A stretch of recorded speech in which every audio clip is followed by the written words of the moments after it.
ঘরের ভিতরে বরকত নাই, ঘরের ভিতরে রহমত নাই, ঘরের ভিতরে শান্তি নাই।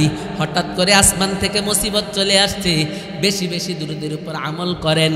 আমার নবী বলেন, আমার উম্মতের কোনো পুরুষ অথবা নারী যদি আমার উপরে একবার দুরূদ পড়ে সাল্লাল্লাহু আলাইহি আশারা, আল্লাহ তাআলা সাথে সাথে তার উপরে 10টা রহমত নাজিল করবেন। সুবহানাল্লাহ। এই জন্য বেশি বেশি দুরূদ পড়বেন। সন্তানকে সুন্দর বানাতে চান, রবের কাছে দুরূদের, নবীর উপরে দুরূদ পড়েন। ঘরের ভিতরে শান্তি চান, নবীর উপরে দুরূদ পড়েন। বিপদ আসবে, নবীর উপরে দুরূদ পড়েন। রান্না যদি খারাপ হয়, রান্নায় যদি মজা না আসে, রান্না করেন সময় দুরূদের উপর আমল করেন। আল্লাহর কসম করে বলি, যেই বান্দা কিংবা যেই বান্দি কোনো খাবার প্রস্তুত করার সময় দুরূদের উপর আমল করে, আমার নবী বলেন আল্লাহ তাআলা রহমতের মাধ্যমে ওই খাবারকে মজাদার করে দেয়। সুবহানাল্লাহ। একটা মাক্ষী পোকা, মধু পোকা চিনেননি আপনারা? আমরা কিতাবের মধ্যে পড়েছি, একটা মাক্ষী পোকা ক্ষেত থেকে কোনো ফুল থেকে যখন রস সংগ্রহ করে, ওই ফুলের রসটা কিন্তু মধু থাকে না, মিষ্টি থাকে না।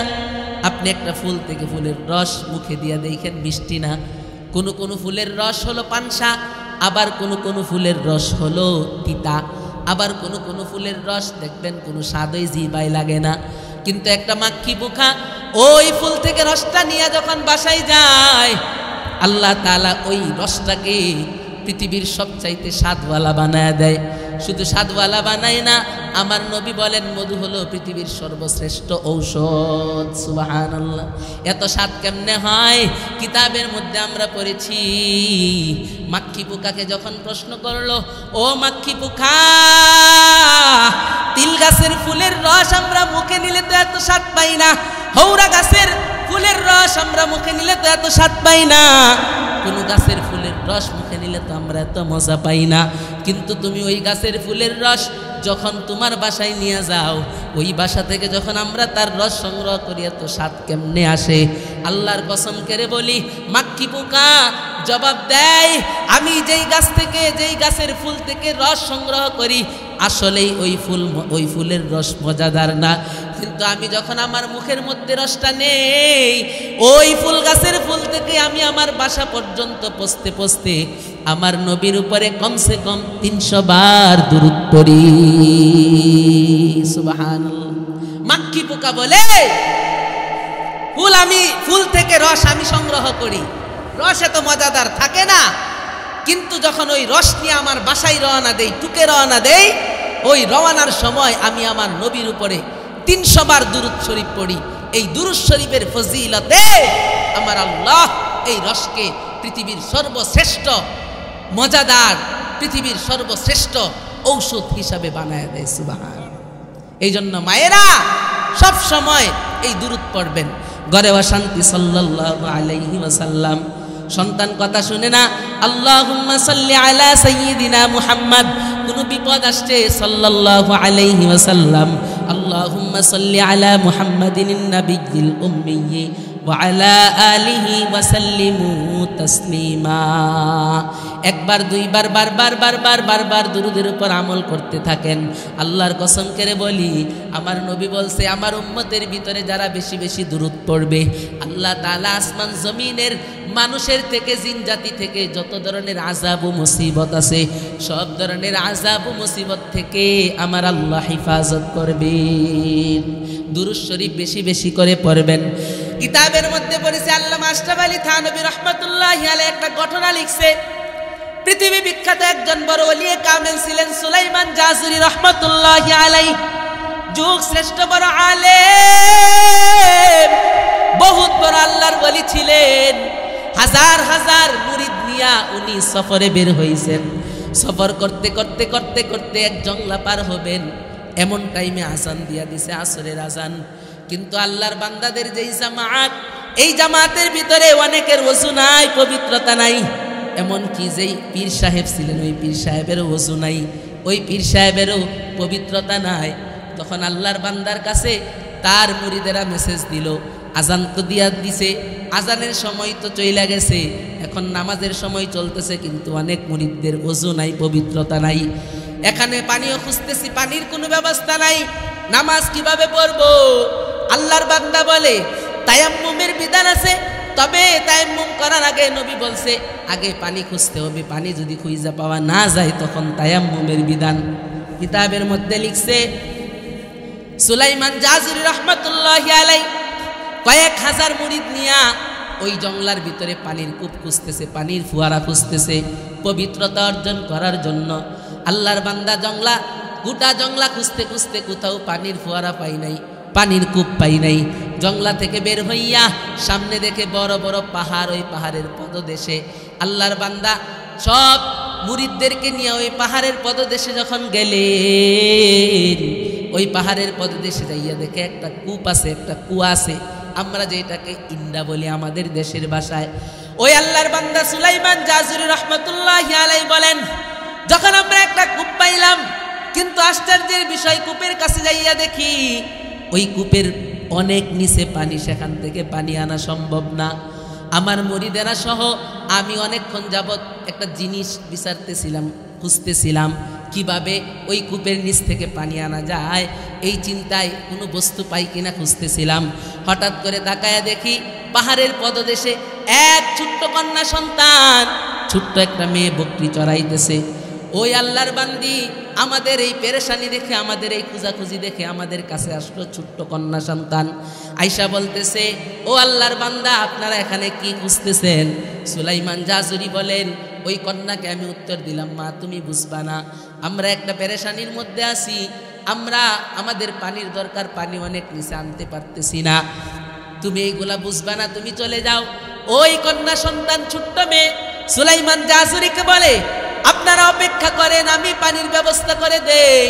সুলাইমান জাজুরি বলে আমরা তখন আশ্চর্যের সাথে তাকায় রইলাম, ওই ছোট্ট কন্যা সন্তান পিচ্ছি মেয়ে আমাদেরকে পানির ব্যবস্থা করে দিবে বলে ওই পুকুরের চতুর্পাশে ঘুরতেছে, আর কি কি যেন পড়তেছে, কি যেন পড়তেছে, তার ঠোঁট নড়াইতেছে আর ঘুরতেছে, ঠোঁট নড়াইতেছে আর ঘুরতেছে। কিছুক্ষণ সময় যাওয়ার পরে আমরা তাকায় দেখলাম আল্লাহ এক আশ্চর্য ঘটনা ঘটায় দিছে। তাকাইয়া দেখি ওই কূপের নিচ থেকে পানি আমনে আমনে এমনি এমনি কূপের নিচ থেকে পানি উপরে চলে আসতেছে। সুবহানাল্লাহ। সুলাইমান জাজুরি বলেন পানি উপরে চলে আসলো, সেখান থেকে আমিও পানি নিলাম, আমার মুরিদরাও পানি নিল, আমিও পবিত্রতা অর্জন করলাম, আমার মুরিদরাও পবিত্রতা অর্জন করলো। আমরা তখন আশ্চর্যের সাথে ওই আল্লাহর বান্দি ছোট্ট কন্যাকে জিজ্ঞাসা করলাম, ও আমার মা, আমরা এতগুলো আলেম এখানে উপস্থিত, আমরা এত চেষ্টা করতেছিলাম কোনো বস্তু পাই কিনা পানির জন্য, কিন্তু তুমি এমন কি করলা যেই তোমার ঠোঁটের বাড়িতে পানি কূপের নিচ থেকে উপরে চলে আসলো? কিতাবের মধ্যে লিখে সুলাইমান জাজুরি বলছেন ওই আল্লাহর বান্দি প্রশ্ন করার সাথে সাথে বলে, ও আল্লাহর বান্দা হুজুর সাহেব, আমি এই পাহাড়ের পদদেশে সব সময় বকরি চড়াই, আমরা গরিব মানুষ, অসহায় মানুষ, পাহাড়ের ওই পাশে আমাদের বাড়ি, আমরা সেখানে বসবাস করি, সেখান থেকে প্রতিদিন বকরি চড়ানোর জন্য এই পাহাড়ের পদদেশে জংলার সাইডে আমরা আসি।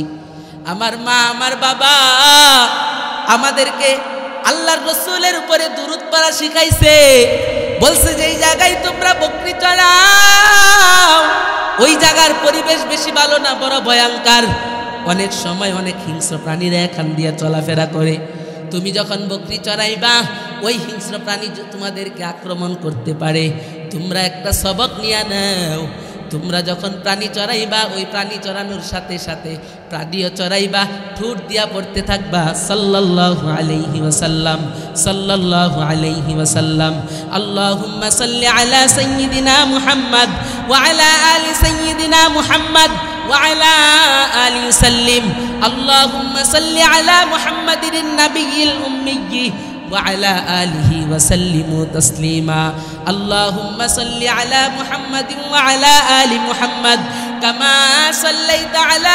إبراهيم وعلى آل إبراهيم إنك حميد মাজিদ। ও হুজুর সাহেব, আমার মা বলছে যে কোনো সময় হিংস্র প্রাণী আমাদের উপরে আক্রমণ করতে পারে, এই জন্য আমরা যেন বকরি চড়াই আর বেশি বেশি করে দুরুদের উপর আমল করি। সুবহানাল্লাহ। আজ পর্যন্ত অনেক বছর হয়ে গেল, প্রতিদিন বকরি চড়াই আর দুরুদ পড়ি, আজ পর্যন্ত কোনো কিছু আমাদেরকে গ্রাস করতে পারে নাই, কোনো বিপদ আমাদের উপর আসে নাই। মা বলছে যখন এই বিপদ আসবে তখন এই যেন দুরুদ পড়ি। আমি যখন দেখলাম আপনাদের পানির প্রয়োজন, কিন্তু আপনারা পানি পাইতেছেন না, এটাও তো বড় বিপদ, এই জন্য আমি পুকুরের চতুর্পাশে প্রতিদিনের ন্যায় আজকেও দুরুদের উপর আমল শুরু করে দিলাম। সুবহানাল্লাহ। কিতাবের মধ্যে লিখে সুলাইমান জাজুরি বলছেন, ওই আল্লাহর বান্দি ঠুট নড়ায়া নড়ায়া দুরুদ পড়তেছে, আর আল্লাহ তাআলা গায়বী ভাবে কূপের নিচ থেকে পানি উপরে উঠাই দিতেছে। সুবহানাল্লাহ। এই জন্য মায়েরা নিজে দুরুদ পড়বেন বেশি বেশি করে, হার হালতে দুরুদের উপর আমল করবেন, নিজের ছোট্ট কন্যা সন্তানকে দুরুদ শিখাবেন, ছেলে সন্তানকে দুরুদের শিক্ষা দিবেন। আপনার ছেলে এই মাসুম বয়সে, যখন মাসুম অবস্থায় ছোট্ট বয়সে যখন দুরুদ পড়বে, প্রত্যেকটা দুরুদের আল্লাহর রাসূল বলছেন একবার পড়লে 10টা রহমত আমার আল্লাহ নাজিল করে। তো এই সন্তান যদি একবার দুরুদ পড়ে, তার এক এক দুরুদের বিনিময়ে আমার আল্লাহ 10 রহমত আপনার উপরে নাজিল করবেন। সুবহানাল্লাহ। আর কসম করে বলি, খুদার কসম, যেই বান্দা বান্দি দুরুদ পড়বে আর যে একটা রহমতের মালিক হবে, এই এক রহমত দিয়া আমার রাসূল বলেন একটা রহমত একটা বান্দা কিংবা বান্দিকে হাসরের ময়দানে বিনা হিসাবে জান্নাতে দেওয়ার জন্য যথেষ্ট। এই জন্য মায়েরা, কথা আর বাড়াবো না, সময় শেষ, আপনারা বেশি বেশি করে সময় পাইলেই দুরুদ পড়বেন, দুরুদ পড়বেন। মহিলাদের আমল কম, যত বোঝা আছে আল্লাহ পুরুষদের উপরে দিছে, মহিলাদের আমল কম। আল্লাহ রাসূল বলছে, যেই কোনো নারী আমার কাছে এই ওয়াদা দিবে যে সে কয়েকটা কাজ করবে, আমি রাসূল তাকে জান্নাতের গ্যারান্টি দিলাম, যেই কোনো দরজা দিয়া ইচ্ছা সে জান্নাতে যেতে পারবে। এর মধ্যে 1 নম্বর কাজ হলো, রাসূল বলছেন আল মারআতু ইযা সাল্লাত খামসাহা, যেই মহিলা 5 ওয়াক্ত নামাজ পড়ে, ওয়াসামাত শাহরাহা, যেই মহিলা রমজানের রোজা রাখে, ওয়া হাফিজাত ফুরুজাহা, যেই মহিলা তার লজ্জাস্থানের হিফাজত করে, ওয়া আতাআত বালাহা, যেই মহিলা, যেই স্ত্রী তার স্বামীর এতাআত করে, স্বামীর কথা শুনে, আল্লাহর রাসূল বলেন তার জান্নাতের 8 দরজার যেই দরজা দিয়া তার ইচ্ছা ওই দরজা দিয়া সে জান্নাতে যেতে পারবে। সুবহানাল্লাহ। এই জন্য এই 4টা কাজ সবসময় করবেন, আর হার হালতে দুরুদের উপর আমল করবেন।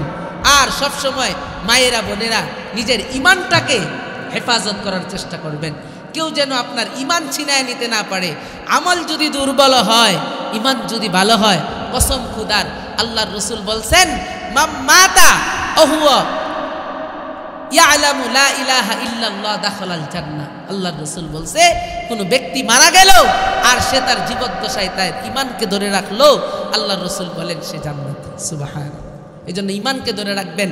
ঈমানের যতগুলো বৈশিষ্ট্য আছে এর ভিতরে এক বৈশিষ্ট্য আল্লাহ তাআলা পবিত্র কোরআনে বলছেন যে ঈমানদারের 1 নম্বর খাসিয়ত হলো তারা নামাজ পড়বে। আল্লাযীনা ইউমিনুনা বিল গায়বি ওয়া ইউকিমুনাস সালাহ। 1 নম্বর বৈশিষ্ট্য হলো নামাজ পড়বে। 2 নম্বর বৈশিষ্ট্য হলো তারা যাকাত দিবে, আল্লাহর দেওয়া রিজিক থেকে আল্লাহর রাস্তায় ব্যয় করবে।